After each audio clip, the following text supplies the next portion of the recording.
Hi guys, welcome to our CBTS. My name is Faith Badru. Today we are going to be looking at 40 likely GCE chemistry questions.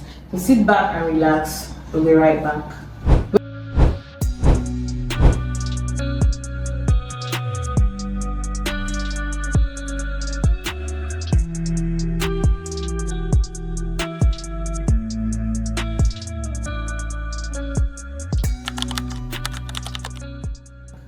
Welcome back.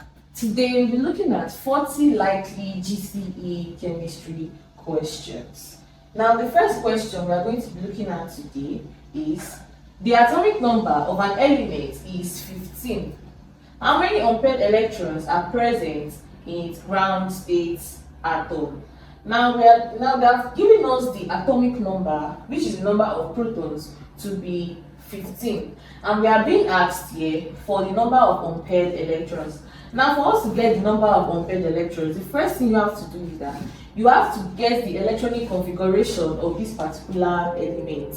And how do we do that? We do that by our SPDF, that is SPDF configuration. Now most of the times, now for this 15 is phosphorus we're talking about, so that's going to be 1s, 2s, 2p, 3s, and 3p. Now it's going to be 2 here. We want to arrange 15 in this SPDF. Now S can contain the maximum of 2 electrons, P the maximum of 6, D the maximum of 10, and F the maximum of 14. So now we want to arrange this 15 in this. Now since S can only contain the maximum of 12 electrons, that means we only put 2 here. Then this other one, that is 2 also, because it's also S. Now for P, P can contain the maximum of 6 electrons, so we can still put 6. Now totally we have 10 electrons, so we want to arrange the remaining 5. Now we can put 2 here because it's S. There remains 3, so that we will now put it here, SP3. So it's from this last one they are going to determine how you can get your unpaired electrons. Now this is how we draw it. The P can contain a maximum of 6, and it can only contain 3 orbitals. So you divide the orbitals into 3. Then according to Hund's rule, it states that for you to arrange your electrons in the orbital, you have to arrange them singly before pairing it. That means that you first arrange them 1, 2, 3, then you now come again 4, 5, 6. But now that we have only 3, just put here 1, 2, 3. Assuming we have more than that, we now start again 4, 5, 6. So since it's only 3 and they are unpaired, what does pair mean? Pair means it is 2. Unpaired means it's just 1. So you can see that we have just 3 1 electrons. So that means we have 3 unpaired electrons. That's option C. Number 2, which quantum number distinguishes electrons occupying different orbitals within the same subshell?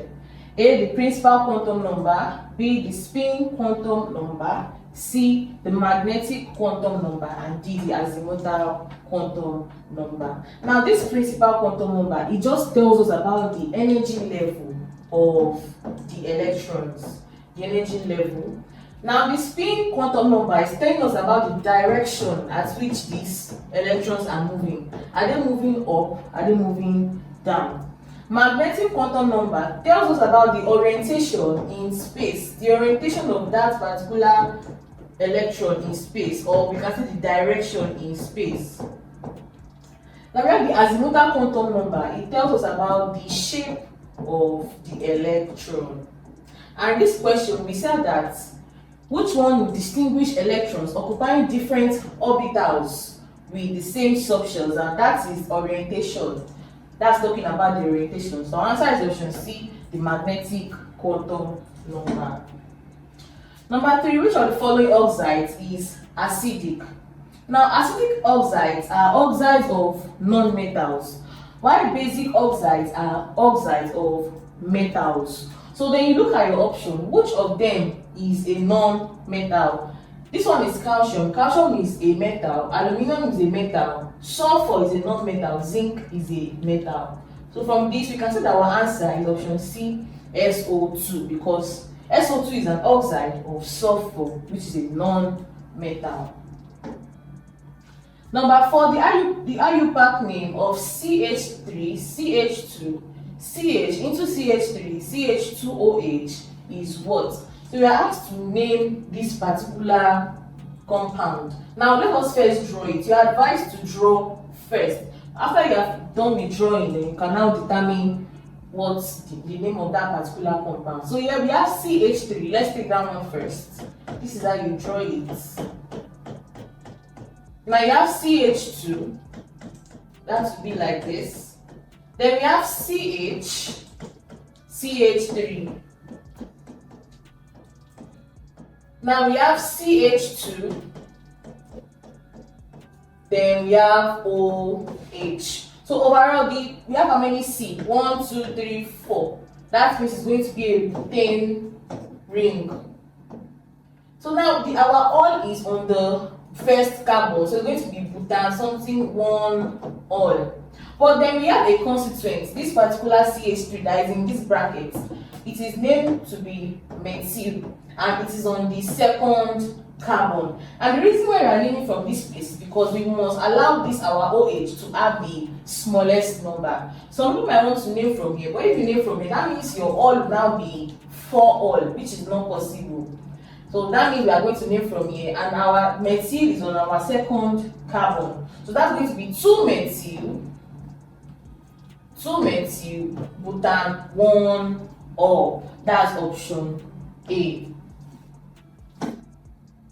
Number 5, which reagent distinguishes between an aldehyde and a ketone? This is for tests of aldehyde and ketone.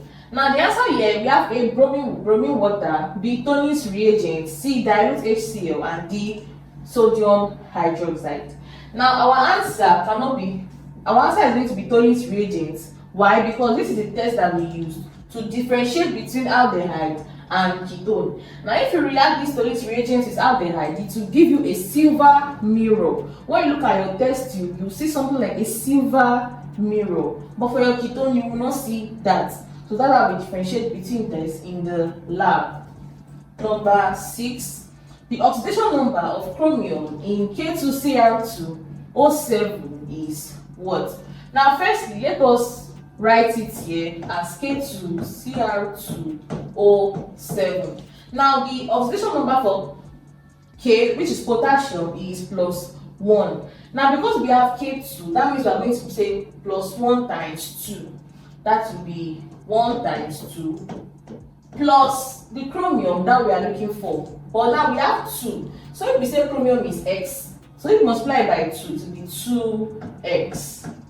Plus our oxygen is -2, and -2 times 7, that's -2 times 7, is equals to 0, because overall the atom is a neutral atom.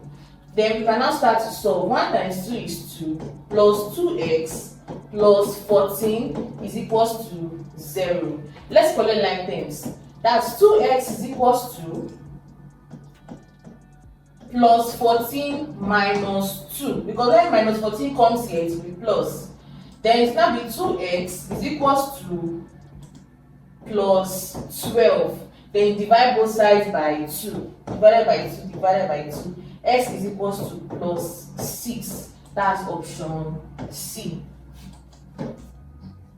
Number 7, which gas is liberated when ammonium chloride is warmed with sodium hydroxide? Now the best thing to do is to write a balanced equation for you to understand what is going on here. Now we said ammonium chloride and sodium hydroxide. Let's write the equation. Ammonium chloride is NH4Cl plus sodium hydroxide is NaOH. Now that will give us, you can say N, it will give us N, this Na reacts with this Cl, it will give us NaCl plus, we can say NH3 gas is going to be liberated because H2O also has to come out from this OH group. And if one OH should leave this NH4, it will now be NH3 because H2O, because that should be H2O. So we can say NH3 plus H2O. Now this one is going to be aqueous. NH3 will be liquid, will be gas, while H2O will be liquid. So the gas that will be liberated is ammonia gas, which is NH3. Number 8, the bond in graphite is best described as what? A, ionic throughout. B, covalent layers with weak forces between layers. C, metallic throughout. And D, purely van der Waals bonding. Now if you look at graphite is an allotrope of carbon. That means that this graphite is made up of carbon, and normally a characteristic of carbon is that they are made up of covalent bonds. That's a very good characteristic of graphite, or compounds that are formed with carbon. So we can say that option B is the nearest to our answer, because we have covalent layers with weak forces between layers. That's why graphite is very soft. Why? Because there are weak forces between the layer of this graphite, and it marks paper. You can write it on the paper just like a pencil. Number 9, which compound exhibits hydrogen bonding? Now note that if you want to get compounds that exhibit hydrogen bonding, it must be hydrogen plus nitrogen, oxygen, or fluorine. So in your options, you have to be looking at, where did hydrogen react with nitrogen or oxygen or fluorine? Now A, we have CH4, B, we have H2S, C, we have NH3, and D, we have CO2. Our answer is option C, because H is reacting with N to give us ammonia. Number 10, the oxidation of ethanol using excess acidified potassium dichromate 6 produces what? A, ethene, B, ethanol, C, ethanoic acid, and D, ethyl ethanoate. Now this is talking about the oxidation of ethanol. Now ethanol is a primary alkanol, and when you oxidize primary alkanol, it will give you ethanol first, an alkanol. Then if you now further oxidize it, it's now going to give you an alkanoic acid. That is why they used excess in the particular question. So you must look out for this excess. Now since they said excess, it means that it is going to be, much of this KMNO4 was used. That's what it actually means. Assuming we're not giving excess, assuming they said a little of KMNO4, which is potassium dichromate 6, assuming we said a little of, our answer is going to be ethanol. Why? Because that is partial oxidation. But since we're giving excess, it is total oxidation. Our answer is going to be option C, ethanoic acid. Number 11, the pH of solution with hydrogen ion concentration 1 times 10 raised power minus 5 mol per dm³ is what? The first thing we'll do here, now the formula for finding pH is equals to minus log 10 H plus. H plus is the concentration, and they have given us to be 1 times 10 raised power minus 5, which is also 10 raised power minus 5. So it's going to be equals to minus log 10 in the brackets 10 raised power minus 5. Now don't forget that in the theorem of logarithm, when you are given an expression like this, you can write it as this power will move to the front and to be minus 5 log 10 base 10, because this 10 is going to remain with this one. Now log 10 base 10 is equals to 1. So answer is minus times minus, that's plus 5, option B. Number 12, which of the following salts forms an acidic solution in water? A, sodium chloride, B, potassium nitrate, C, ammonium sulfate, and D, sodium carbonate. Now for us to get, in these salts, some of them it's going to be a neutral solution. Some of them will be acidic, some of them will be basic. But this question, we're looking for the one that is acidic. Now, the way we can do that is that we have to find the salts that are corresponding, we have to find the corresponding base and the corresponding acid. Now, for sodium, that means if we have sodium, don't forget that the metal is going to form the base, while the non-metal will form the acid. Now, since we have sodium, that means the base used was sodium hydroxide. You just put your OH. That means anywhere you have your metal, just add OH there to give you the base. While anywhere you have non-metal, just add H, then you have gotten the corresponding acid and base. Now we have chloride, add H part of chloride, that's HCl. Now for potassium nitrate, that is KOH plus nitrate, that is HNO3, because nitrate is NO3. Now we have ammonium sulfate, ammonium, that is NH4OH plus sulfate is SO4, that's going to be H2SO4. Now we have sodium carbonate, that is NaOH plus carbonate is HCO3.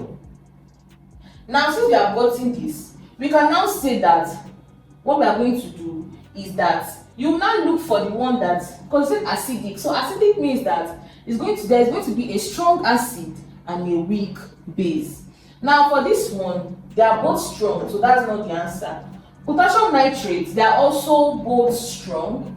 Now ammonium and H2SO4, if you look at this one, this H2SO4 is stronger than this ammonium hydroxide. So because of that, this is going to be our answer. But for this option D, we can see that NaOH and HCO3, any acid you see that has carbon is going to be a weak acid because it already become an organic acid. And all organic acids are weak acids. So this one is the overall solution is going to be basic because of this weak acid here, while this one has a weak base. So the answer here is option C, ammonium sulfate. Hi, I'm sure you enjoyed the video you just watched. To see more content as that, preparing you for your upcoming exam, make sure to smash the subscribe button and turn on notification. Also, remember that you can use the comment section to send us your questions or your inquiries, and we are happy to take them. I'll see you in the next video. Bye.